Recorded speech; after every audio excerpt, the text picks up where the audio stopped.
Herkese merhabalar, kanalıma ve mutfağıma hoş geldiniz. Bugün sadece havuçla hazırlayabileceğiniz çok güzel bir salata tarifi paylaşacağım. Yapılışı çok kolay ve çok lezzetli. Kahvaltılarda, yemeklerinizin yanında 5 dakikada hazırlayabilirsiniz. Mutlaka deneyin diyorum. Ve hemen tarifime geçiyorum. Nasıl hazırladığımı hep birlikte izleyelim. Tarifimiz için ben 7 tane havuç kullanıyorum. Havuçlarım çok iri değiller. Böyle ince havuçlar tercih ettim özellikle. Havuçları yıkamıştım. Şimdi güzelce kabuklarını soyacağım. Şöyle uç kısımlarını alıyorum. Hepsinin kabuğunu soyduktan sonra dilimleyerek salatamı yapmaya başlayacağım. Havuçlarımı soydum. Ve havuçlarımı ince dilimler halinde doğruyorum. Yuvarlak da doğrayabilirsiniz. Ne çok ince ne çok kalın olacak şekilde doğruyorum. Havuçlarımın tamamını bu şekilde doğrayacağım. Havuçlarımın tamamını doğradım.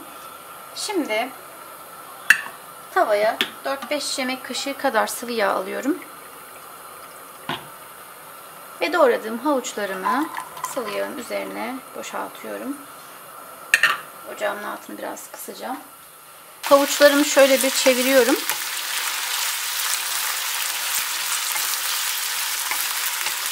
Havuçlarımın üzerine yarım Türk kahvesi fincanı su ekliyorum. Sert bir şekilde kızarmasını değil de böyle yumuşak lokum gibi olmasını istiyoruz havuçlarımızın. O yüzden suyunu ekledim. Ve tavamın kapağını kapatıyorum. Havuçlar biraz yumuşayıncaya kadar, tam değil de birazcık yumuşayıncaya kadar bu şekilde pişireceğim.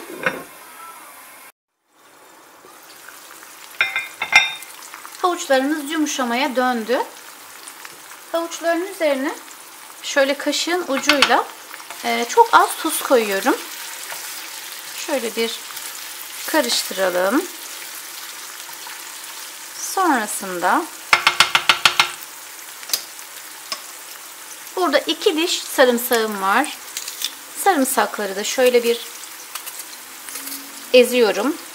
Ezerek havuçların üzerine ekliyorum. Bu şekilde ezdiğiniz zaman aroması çok güzel oluyor. Sarımsaklarla beraber 1-2 dakika daha çevireceğim. Sonrasında ocaktan alacağım.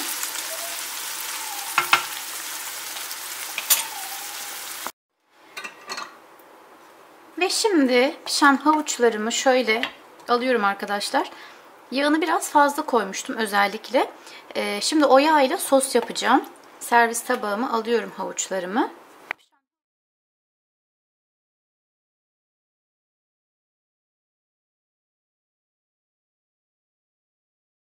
Havuçlarımızdan arta kalan yağın üzerine şöyle küçük bir kase diyeceğim. Ceviz ekliyorum. Cevizleri şöyle biraz çevirelim. Biraz da toz biber ekleyip havuçların üzerine ilave edeceğim. Bu arada 1 çay bardağı kadar yoğurt hazırladım. Sarımsaklı yoğurt hazırladım. Süzme yoğurdu krema kıvamında çırptım. İçinde 1 diş sarımsak ve çok az tuz ekledim. Onu havuçlarımla buluşturacağım. Ve burada hazırlamış olduğum yoğurdum var. Yoğurdumu şöyle havuçların üzerine alıyorum. Hazırlamış olduğum cevizli sosu şöyle yoğurdumun üzerine ekliyorum.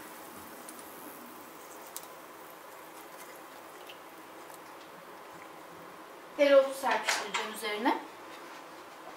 Şöyle dereotunu da serpiştirelim.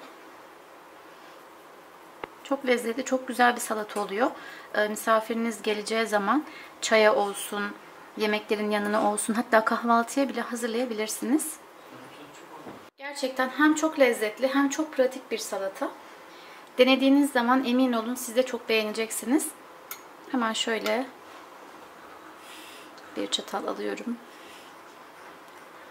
Videomu buraya kadar izlediyseniz ve beğendiyseniz lütfen beğen butonuna tıklamayı, kanalıma abone değilseniz de abone olmayı unutmayın. Yepyeni tariflerle görüşmek dileğiyle. Sağlıcakla kalın, hoşça kalın.